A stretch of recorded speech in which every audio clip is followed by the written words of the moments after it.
Hi. Hello, good evening, guys, and welcome to my live stream. Yes, please join in, and let's start because today we have a very important topic that we have to discuss. This is something that has been going on in our communities, something that has been breaking homes, and I think it's important we discuss this regularly to raise the awareness and then also share discourse. Let me know what you think too. So kindly join in and let's get this started.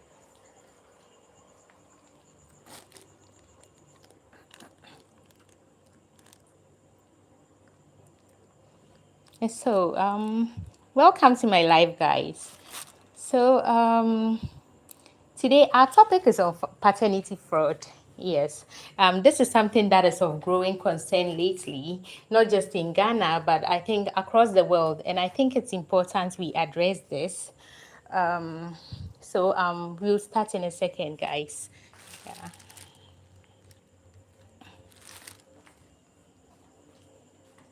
Okay, so let's dig in.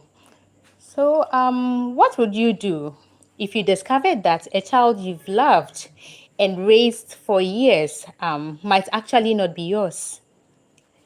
It's a painful question, but it's one that is more and more families. Sorry. So, guys, this is a painful question a lot of people deal with, but this is a question that more and more families around the world are confronted with today.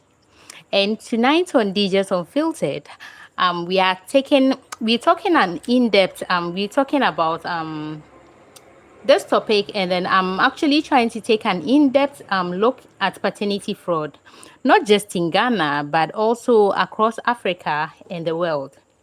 So the question here is, why is DNA testing becoming such an important issue? Right. Some governments, so with this rising concerns, the question is, should governments make DNA testing compulsory? And most importantly, how do we discuss these sensitive topics without unfairly accusing innocent women or breaking families apart? So, guys, let's unpack this very carefully.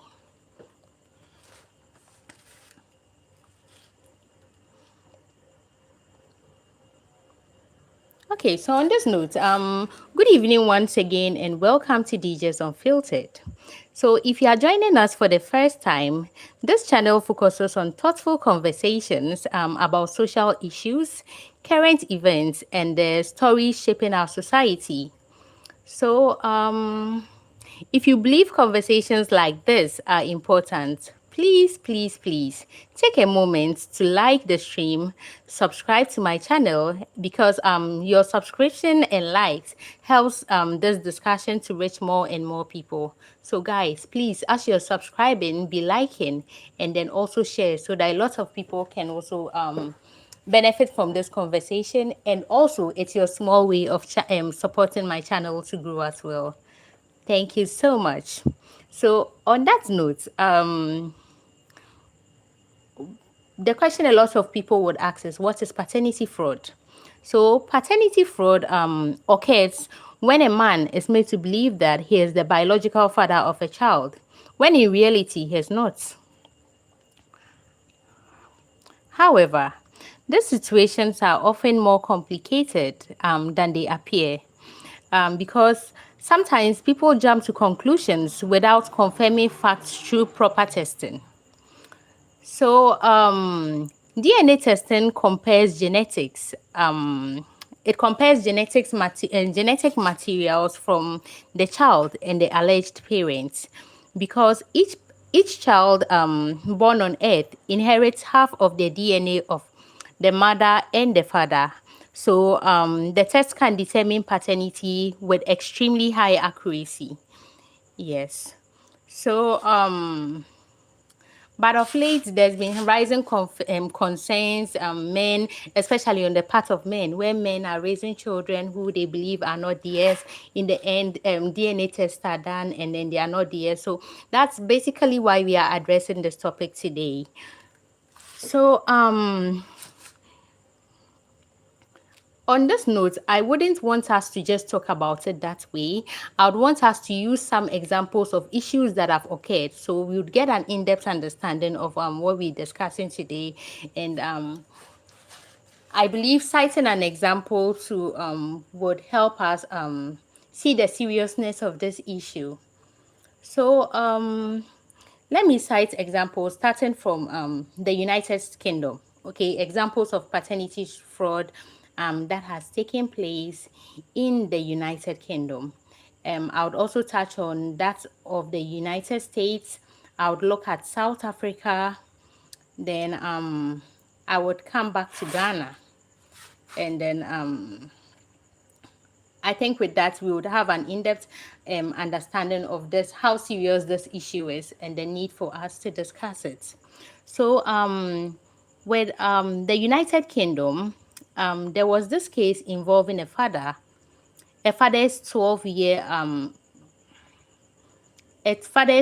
discovery. So, one widely reported case in the United Kingdom involved this man who had been raising a child for over 12 years, believing the child was biologically his. For more than a decade, he fulfilled every responsibility expected of a father. He provided financial support, attended school events, and built a strong emotional bond with the child. However, doubts eventually arose and a DNA test was conducted.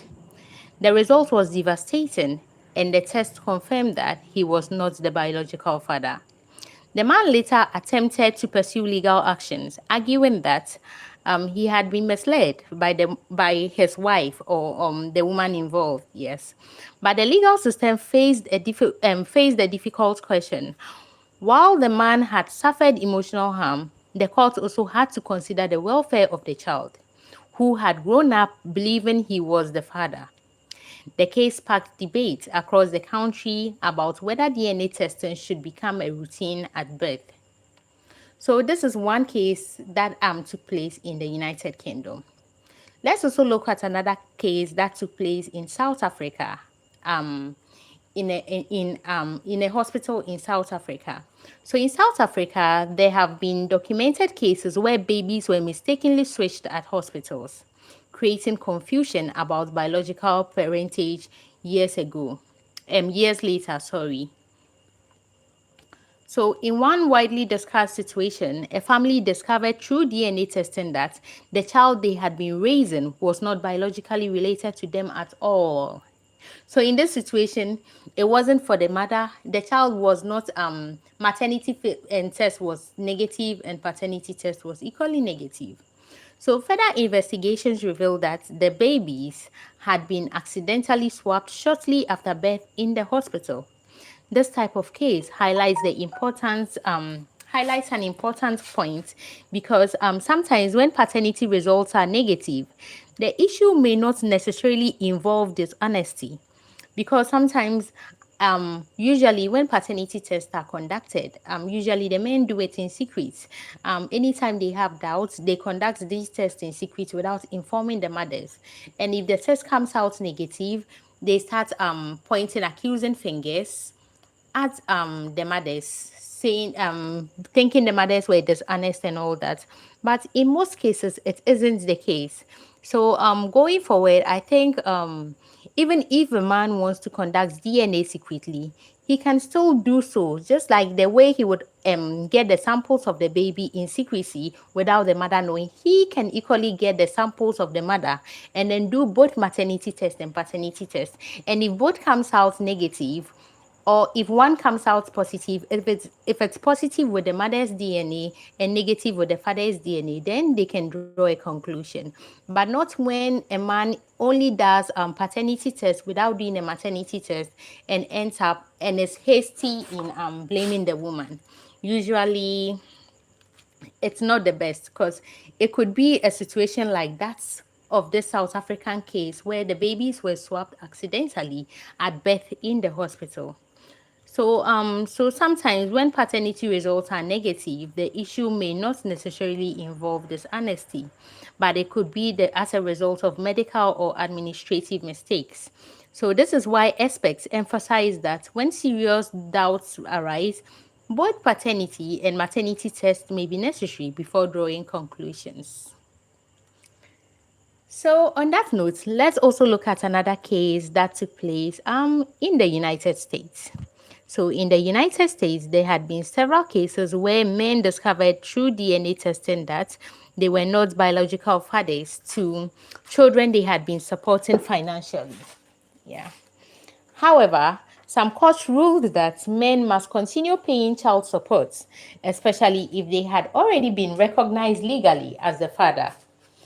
The reasoning behind such ruling is that the law often prioritizes the welfare and stability of the child over biological relationships. And this has created significant public debate about whether legal fatherhood should be based solely on biology or also on social responsibility and emotional bonds. Now let's move to Nigeria.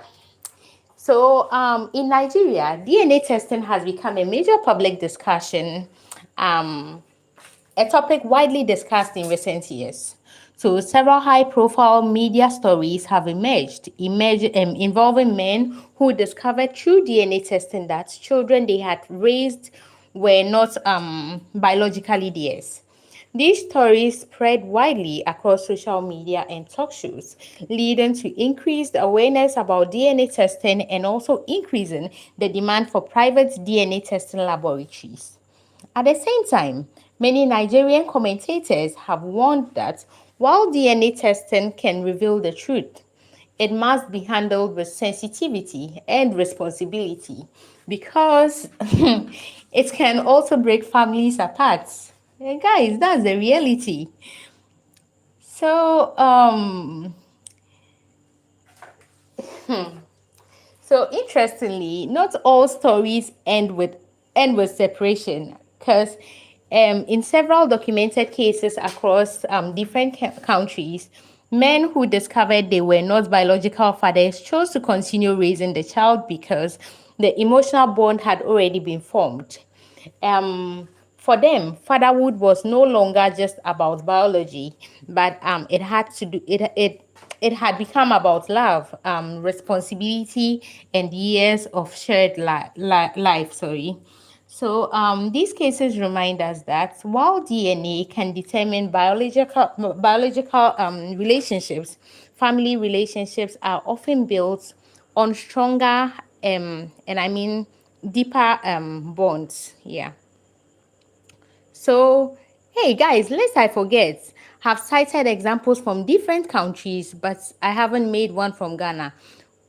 As Ghanaians, I believe we all know one significant one DNA issue like that happened involving, I wouldn't want to mention names, but it involved one of our football stars who had been married to his wife for years and raised children to a certain age, only for him to find out these children weren't his. He had to go through a difficult time in court, battling divorce and everything. And luckily for him, well, he's now married and now raising kids. So imagine if he had known earlier, all these years, perhaps he would have had his kids too, who would have been of a certain age. But now he's now starting family again. Like it's a whole lot. So you can imagine the emotional stress he had been through till now that we thank God everything is okay with him. I wouldn't want to go deep into it because sometimes some of these things can actually trigger wounds again. Yes. So these examples from different parts of the world that I've just given shows that the issue of paternity disputes are not limited to one country or culture. They are global issues that raises complex legal and emotional and ethical questions, right? So this is why conversations about DNA testing have become increasingly relevant in Ghana. especially with public figures like Asari, what's his name? Kwame Asari, Obeng, popularly known as A plus. Yes, A plus. He's currently the MP of is this Gomwa Central? Yes, I think recently he actually raised concerns about DNA testing like that. I think he was advocating that DNA testing should be made compulsory at birth and all that. So yes. So this issue of paternity fraud is not just something that happens in Ghana, but it's a global thing. It's a global thing, and anyone at all can relate, especially if you've been in that situation. I believe you can relate. But then I think people would ask that the lot of questions people will ask is like, why DNA testing? Why does it matter? So this is why DNA testing matters, because first of all, it protects fathers. So at least you knowing that a child is yours, makes it easier.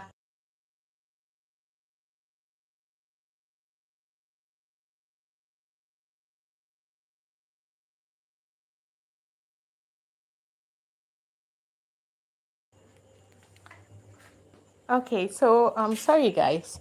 So reasons why DNA testing matters is because firstly, it protects fathers, and it also protects mothers from false accusations. So sometimes a woman might have doubts, and especially in our local settings, some people will say that, oh, per our family, if we give birth to children from our family, have a certain mark. So if a woman happens to give birth to a child who doesn't have that certain mark, that's birth mark that is supposedly runs through the family, they have doubts about that child being theirs. So in situations like this, DNA testing can clear doubts about such the paternity of this child, and it protects the mother as well from false accusations, and it also protects the rights of a child, right? Because a child can be unfathered because of these allegations, but once DNA confirms that this child is yours, you have no option than to take your responsibilities as a father to the child. So one important point that is often overlooked is that when a paternity test comes out negative, yes, I think I mentioned this already, it doesn't automatically mean the woman is dishonest and all that. Um, so because hospitals sometimes make mistakes and all those things. Um, so now I think I'll throw this question to you, my viewers. So what do you think? Do you think DNA testing should be done at birth to avoid future disputes? Or what's your take on this? If you're finding this discussion very useful, please do remember to subscribe. Subscribe to DJs Unfiltered. Guys, this is the only way you can support me. Please do subscribe so that, and then share so it can reach wide audience so that we can grow together, please. Um, so let's move on. So recently in Ghana, the conversation about DNA testing has gained renewed attention. So Kwame A plus, like I mentioned earlier, Kwame Asari, being popularly known as A plus, who is the member of parliament for Gumwa Central, has publicly suggested that DNA testing should be compulsory at birth. His reason is that it will eliminate paternity disputes. Firstly, secondly, it will prevent deception, and then thirdly, it will protect fathers. On the surface, this idea sounds appealing. Many people believe it could bring clarity and prevent emotional trauma. But the rise, but it raises a practical question. And this question is, however, we must also ask an important question. Sorry. So, is Ghana ready for compulsory DNA testing? I'm asking this because we all know DNA testing doesn't come for free. DNA testing is extremely expensive because especially in our side of the country, it's really expensive for us because I think to do a DNA test, you wouldn't need anything less than 2,500. So it should be 2,500 and above. How many people, how many men or women can afford 2,500 to this at birth? 2,500 to this at birth. So also this aside, we also have limited laboratory infrastructures. Yeah. So most of the times we realize that some DNA testing, people have to take samples and travel all the way to South Africa to do testing and all that. So if it's going to be compulsory, do we have the necessary laboratory and equipment to handle this? And also many families struggling with hospital bills. In Ghana here, you go to hospitals like Kolebu, Ridge Hospital, and then women have given birth and are still being detained at the hospital because they don't have the money to pay for to pay their hospital bills. So they are being held back because of these bills. So how can such people get extra money to fund DNA testing? So, if such a policy were to be introduced, fairness would require that the test be free or subsidized because not every family can afford this cost. So, paternity testing is not just a scientific issue; it is also deeply emotional one.